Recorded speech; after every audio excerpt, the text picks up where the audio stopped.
آؤ سیکھیں بھلائی کی باتیں۔ الحمدللہ رب العالمین والصلاة والسلام علی خاتم النبیین، اما بعد فاعوذ باللہ من الشیطان الرجیم، بسم اللہ الرحمن الرحیم۔ الصلاة والسلام علیک یا رسول اللہ وعلی آلک وصحابک یا حبیب اللہ۔ الصلاة والسلام علیک یا نبی اللہ وعلی آلک وصحابک یا نور اللہ۔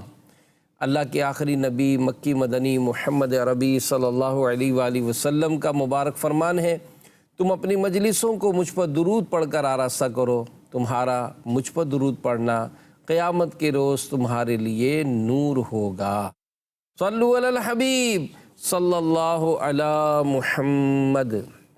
بھلائی کی باتیں ہمارا پروگرام ہے، اور آج کا جو موضوع ہے کہ آپ کی توجہ کیوں نہیں۔ ایک واقعے سے سلسلے کا آغاز کریں گے، انشاءاللہ مبلغین بھی میرے ساتھ ہیں اور ضرور اس میں شامل رہیے گا۔ انشاءاللہ ڈیلی لائف کے حوالے سے آپ کو بہت ساری باتیں سیکھنے کا موقع ملے گا۔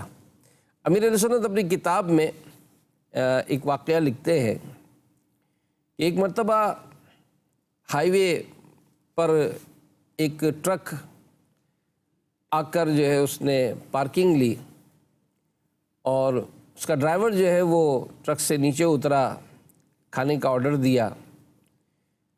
جب کھانا اس کے پاس لایا گیا اور جیسے ہی اس نے کھانے کا جو لقمہ لیا تو کھاتے ہی اچانک وہ اس چارپائی سے نیچے گر پڑا، تڑپنے لگا۔ لوگ بھاگے بھاگے پہنچے، لیکن تھوڑی دیر میں ہی اس کا انتقال ہو گیا۔ اب لوگ بڑے پریشان ہوئے، حیران تھے، کیونکہ ظاہر چاروں طرف ہوٹل میں لوگ کھانا کھا رہے تھے، اور جو کھانا اس نے لیا ایسے ہی کھانا دوسروں نے بھی کھایا تھا، اور بظاہر یوں کہیں اور پرابلم نہیں ہوئی، اس شخص کے ساتھ یہ پرابلم ہو گئی۔ لوگ فوراً تفتیش کے اس میں نکلے کہ بھئی آخر ماجرا کیا ہے۔ اب جب بات کسی سمجھدار نے لی کہ بھئی یہ اترا تھا پھر آیا تھا، تو کسی نے بتایا کہ کھانے کا آرڈر دینے کے بعد یہ اپنے ٹرک کی طرف گیا تھا، اور وہاں جا کر وہ کچھ ٹائروں پر کچھ کام کر رہا تھا۔ اس طرف گئے، جب وہاں گئے تو بڑا حیران کن منظر تھا۔ منظر کیا تھا کہ جیسے ہی ٹرک پارکنگ کی طرف آنے لگا تو راستے میں گراؤنڈ میں ہی کہیں سانپ گزر رہا ہوگا۔ وہ ٹرک جو تھا وہ سانپ کو کچلتا ہوا ہوٹل کی طرف آیا، پارک ہوا۔ اب چونکہ سانپ کچلا گیا تھا تو اس کا جو زہر تھا وہ ٹائر پر پھیلا ہوا تھا۔ یہ شخص جو ٹائر کی طرف گیا تو وہ ٹائر کی ہوا چیک کرنے کے لیے، جیسے عام طور پر انداز ہوتا ہے ٹرک کو، ٹائر کو دبا کر کچھ ہاتھ مار کر اس کی ٹائروں کو چیک کیا جاتا ہے، تو اس نے بھی حسب معمول اسی انداز سے چیک کیا۔ اب آنے کے بعد ہونا کیا چاہیے تھا کہ اس کو ہاتھ دھونے چاہیے تھے، لیکن اس نے ہاتھ نہیں دھوئے، توجہ نہیں کی، اور بغیر ہاتھ دھوئے وہ کھانا کھانے کے لیے بیٹھا۔ اب چونکہ ٹائر پر اس سانپ کا زہر لگا ہوا تھا، وہ زہر اس کے ہاتھ پہ لگ چکا۔ اب اس نے انہی ہاتھوں سے کھانا کھایا، وہ زہر اس کھانے کے ساتھ شامل ہو کر اس کے پیٹ میں گیا اور نتیجتاً موت کا شکار ہو گیا۔ تو ذرا سی توجہ اگر دی جائے، اور کھانا کھانے سے پہلے ویسے بھی ہاتھ دھونا سنت ہے ہمارے پیارے نبی صلی اللہ علیہ وسلم کی، تو یہ ایک آپ کو اسٹوری، ایک واقعہ سنایا ہے کہ جس سے ٹاپک سمجھ میں آئے کہ روزمرہ کی روٹین میں ہم دیکھتے ہیں تو ایسے کئی معاملات ہوتے ہیں کہ جس میں ہماری توجہ نہیں ہوتی، اور توجہ نہ ہونا یہ ظاہر ہے ہمیں دنیاوی طور پر بھی نقصان پہنچاتا ہے، توجہ نہ ہونا یہ ہماری آخرت کو بھی نقصان پہنچا سکتا ہے، توجہ نہ ہونا یہ ہمارے انجام کو بھی وہ خراب کر سکتا ہے۔ تو اس معاملے میں اگر ہم پہلے یہ ڈسکس کی جائے کہ یہ جو توجہ ہے، جس کو اگر اور تھوڑا مشکل ورڈ لاپرواہی، جیسا امیر فرماتے کہ تھوڑا آسان ورڈ کیے جائیں تو ہم نے یہ، ورنہ